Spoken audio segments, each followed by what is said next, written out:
સુરતના કામરેજમાં ખાઉદરા ગલીમાં ફૂડ વિભાગના દરોડાની કાર્યવાહી જોવા મળી છે। ખાણીપીણીની લારીઓ પર અચાનક ચેકિંગ હાથ ધરાયું। તપાસ શરૂ થતાં લારી ધારકોમાં દોડધામ મચી છે। અનેક સ્થળોએ ગંદકીનું સામ્રાજ્ય જોવા મળ્યું છે તો સ્થળ પર જ કચરો નષ્ટ કરવામાં આવ્યો। નિયમ ભંગ બદલ દુકાનોને નોટિસ ફટકારાઈ છે। ન્યૂઝપેપરથી ખાદ્ય સામગ્રી વેચતા વેપારીઓ સામે પણ કાર્યવાહી ચાલી રહી છે। હાનિકારક ખાદ્ય જથ્થો જપ્ત કરી સ્થળે નાશ કરવામાં આવી રહ્યો છે અને નિયમોનું પાલન કરવા ફૂડ વિભાગે કડક સૂચનો કર્યા છે।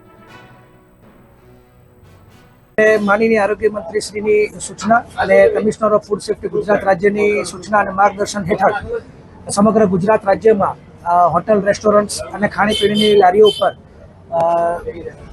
સ્વચ્છતા અને હાઇજેનિક બાબતની તપાસની કામગીરી ચાલુ છે। જે અંતર્ગત આપણે સુરત જિલ્લાની અંદર કામરેજ ખાતે આવેલી ખાઉ ગલીની અંદર આપણે આજે તપાસ ઝુંબેશ હાથ ધરી છે।